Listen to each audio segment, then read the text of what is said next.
Paul Tassi, he has now come out with a further article discussing Marathon. Now, little backstory, Marathon is coming from Bungie. This is the game that's supposed to follow up Destiny 2. It's supposed to save them. And this game is one of the 3 reasons that Sony purchased Bungie for over $3 billion, okay?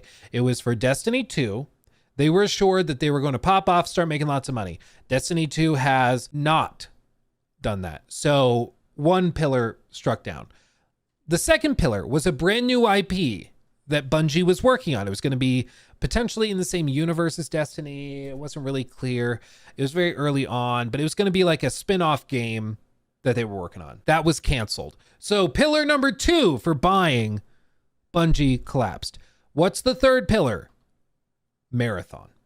This game is supposed to be the big next thing. Pretty much all the reporting is that all hands are on deck for this. It is as high stakes as you could possibly be for a game like this. They need this to pop off. They need this to be successful. So what are they going to do? There's been some reporting over the last 6 months because there's been troubles over in Paradise with Marathon and Bungie. For one, the previous game director was booted from the studio after accusations of misconduct. 2, the game director that was moved and then removed, he was replaced by another designer that previously was the game director on a little game you might know called Valorant. And when he took over, apparently they changed the design from being a purely tactical extraction shooter based on gear and loot and stuff. They shifted away into something that was hero based. Now, naturally, when people heard hero based, they didn't get too excited. They're like, oh God, here we go again. Apparently though, it's more nuanced than initially thought. And that's what Paul Tassi aims to explain in this article. Okay. So he said, well, I said yesterday that it was time for Bungie to finally start talking about Marathon in some meaningful capacity now that we're almost a year and a half from its initial trailer and over 3 months away from the start of its 2025 release window. Turns out there are some within Bungie that really do want to talk, and as such, explain the state of the game and some of the facts around it presently. With a far-off release, some things can obviously change. But this is what a source with knowledge of Marathon details relayed to me at length. Okay, so he's going to go through these. The other thing I meant to mention at the top, it's been rumored in the last 2 weeks that they are targeting a $40 price point for Marathon. That is particularly baffling because of Concord. Whether or not you think of it as fair to price this based on the development workforce and everything, $40 multiplayer only live service stuff in 2024 at this point in time is let's just say it is a, I don't even know how to frame this. It's not received well. Yeah, brave. Maybe Machete has it right. It's brave because you have to be phenomenal to justify that price point, or at the very least exceptional. And this is the danger when you point to things like Helldivers 2. Well, Helldivers 2 got away with it. They charged $40 and they popped off, made tons of money. True, but that was kind of because nobody knew about Helldivers until they heard about it from people playing it who said it was amazing and everybody that was hyping it up, right? That was their first exposure to it, and they're like, I just want to try it. So they bought the game and hopped in. With Marathon, a lot of people have heard about it.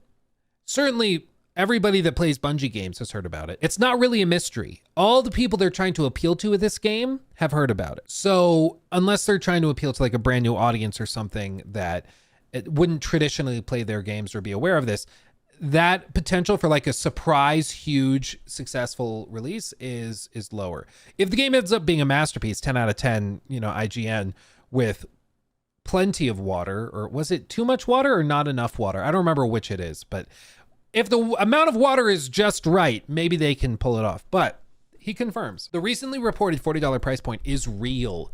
There were initial monetization concerns that came to a head when free-to-play The Finals came out and had trouble in that area. Helldivers 2 being $40 and being a hit for Sony secured the premium cost idea. Concord's recent failure at $40 did not change this, and it is simply too far along to pivot back to free-to-play restructuring anyway. So it will launch like this, barring anything seismic. Marathon will have standard cosmetic shop / battle pass stuff in addition to the lead-in price. My stance on this, I don't think being a premium product necessarily means your game fails. I don't think so.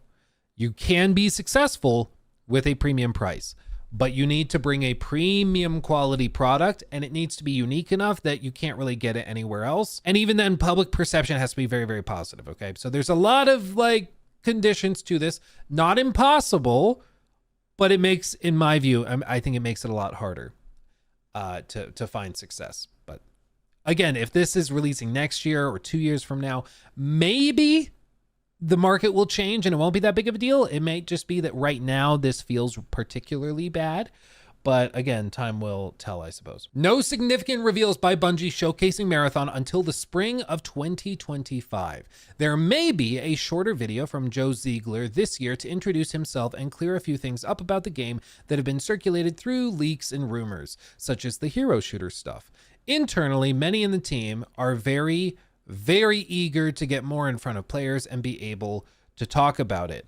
I do think that this is a good idea. I think that live service stuff needs to be more transparent, frankly. I think the way you market a big budget AAA narrative game is different and should be different from how you market like a live service thing that's like massive and amorphous and is a blend of 15 different things.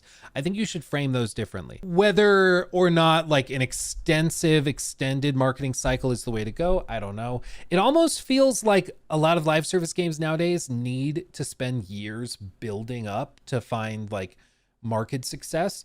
Because even like, I remember when Hunt Showdown launched, I remember that was not like super amazingly well received. A lot of people were like, not really that impressed. But maybe with that game as it did, it just spent years building up, and then it became tremendously popular. And maybe this is something that also has to happen here. To be honest, Hunt was early access. Was it official early access, or was it just not very good at launch? Like, was it early access or early access? Same with Tarkov. Yeah. Well, that's the thing with a lot of these live service games. I think that you have to have the big roadmap. You have to have, you know, a decently unique game, and you have to be willing to eat a lot of expense for years before it builds up and eventually gets there. And then you can find success. But you look at some of the biggest live service games right now, they did not launch recently. Most of the biggest live service games have been out for years and years and years, and they've just steadily refined. Whether you look at like Rainbow Six, Fortnite, Hunt as an extraction shooter, Tarkov, Call of Duty's weird because it's like the same but different every year.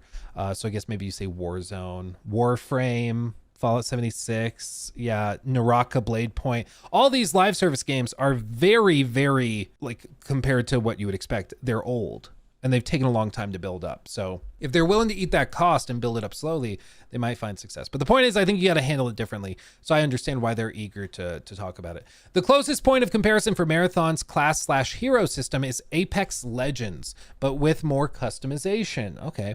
There are heroes with individual personalities with a few unique abilities each, such as double jump, fast revive, invis, etc. Though, as an extraction shooter, the gear and guns you find during runs are the most important part, however, and can be customized a lot. There are gameplay buffs you earn from XP that apply to all characters in different changeable skill trees. Okay.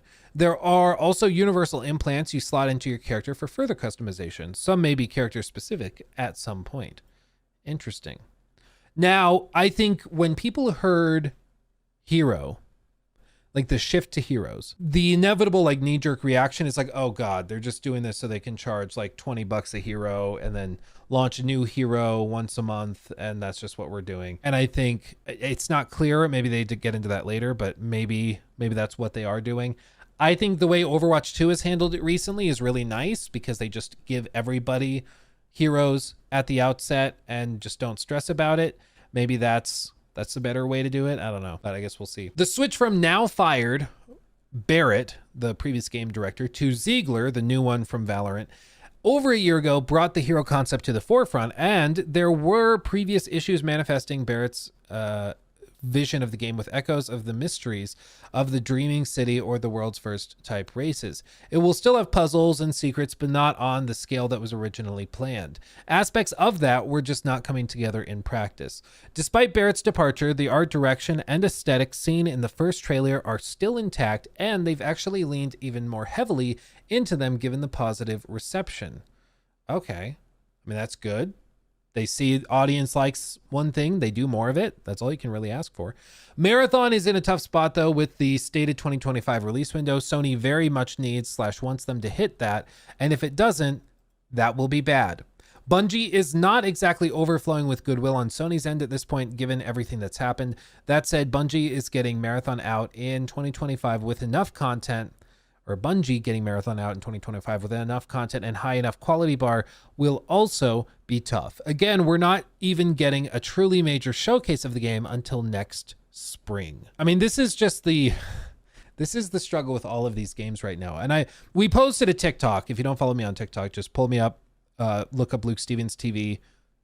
That's it. No underscores, no periods, nothing. Just Luke Stevens TV on TikTok. Follow me because my editor Trevor does great work over there, and he cuts all sorts of clips from these streams into a nice limited format there if you're interested. But we did a TikTok just a few days ago talking about GTA 6 Online and GTA 6 in general. And I was surprised at how many people don't seem to realize how big GTA 6 will be. If you think of 2026, or rather 2025, as this time period, okay? Any live service game, as we've said, takes time to build up. And if we just say that GTA 6 is going to launch like here, okay? We'll say it launches here. This is GTA. And then we'll say that the single player launched back here because they're going to launch the multiplayer like a month-ish after. So this is online, and then this is just GTA, okay? So we'll say the red is where the online mode launches. When that launches, let's be perfectly honest, everybody and their mother is going to be playing it. The GTA roleplay servers will be crazy. Every streamer is going to be playing it. It's going to be breaking records in terms of concurrent viewership on Twitch. It's going to be insane. It's going to be insane. So when you see any of these live service games slated for next year, they all are kind of waiting cautiously to see how they have to handle this. Because if, say, Marathon launches here, I guess it should be green, right? Because it's like, that's part of the aesthetic. If Marathon launches here, they need to have a really solid first 6 months or so to build the player base up. But the danger is that when GTA Online drops, those dedicated creators will still keep covering it. But a lot of people who are more casual gamers and are more generalist content creators that just like following online stuff, they're going to pull away and try GTA Online.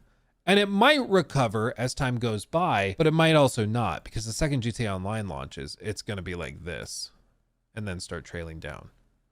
So any live service game is going to be hit with a brick wall in the form of GTA Online. It's the problem with that Horizon multiplayer game. If they launch that next summer, they're not only going to have, like, say this is Horizon, okay? They're going to like slowly build up and stuff, but they're going to hit a couple of walls because there's also going to be like, you know, Monster Hunter. So if we say this is Monster Hunter, that's going to shoot up and then probably fall off a little bit. But Horizon's going to hit that wall and drop and maybe build up slowly. But the second it reaches GTA, same thing, it's going to drop. And this is just going to cannibalize everything. And everybody's worried about this. Every studio, everybody I've talked to behind the scenes, everybody, even single player games are worried about this brick wall that is GTA 5 or GTA 6. Because it's going to hit when the single player comes out, and it's going to hit again, perhaps more so with some of these games, when the online launches. So I think it's just potentially disruptive to launch later next year. Take-Two is insistent they are hitting 2025. They have no plans to delay. That could change, but they're saying that they're planning on releasing. They're not going to have trouble with that. And all I know is that any live service game, any game that appeals to people who like to play big games that are being talked about online, they're going to struggle. Those games are going to struggle when GTA Online launches. And then that's assuming there's no other surprise hits. Maybe Marathon is a surprise hit. Maybe Marathon actually is the brick wall that runs into, causes problems for Horizon or for Monster Hunter. Maybe that's one of these big ones. Maybe it pops off, but you have to plan for the worst and hope for the best. And I feel like the approach of a lot of these companies right now is that they just plan for everything to go great, and then they're shell shocked when things don't go well or when they run into problems. And I think that, like, again, Concord is a great example of that. Nobody stopped to think, wait, what if people think this is just too generic? What if people think the $40 price point when we're competing with Overwatch is too much? What if? Nobody stopped to ask any of those questions. And so they were shell shocked when it didn't go well. The one saving grace potentially for like Marathon's price point is that their competition is paid. So like Tarkov is what? 40, 50 bucks? Pretty sure. We pulled it up on stream the other day. 250. Yeah, 50. So Tarkov is 50. And then Hunt, Showdown, they just relaunched it with like a new engine or whatever, but this is 30 bucks. So their direct competition in the extraction shooter genre is paid. The only like exception being the finals, which is free to play, and hopefully they're making more money now. I know at launch they were struggling to make some cash, but hopefully they're doing well. I don't actually know. Is the finals like, what are their player numbers like? 14,000 on a Monday afternoon. That's not bad. What's some of the competition like? Is Tarkov even launchable through Steam? I don't know. Hunt, they got about 21,000. Okay. So similar ballpark. Marathon could be okay charging upfront for a premium price point because their direct competition is also charging. But that's not necessarily a given, It's just all of this is so high risk, high reward. It's like very stressful. And I'm sure it's stressful for them as well. Like nobody knows really what they're going to get out of it, He took my thing.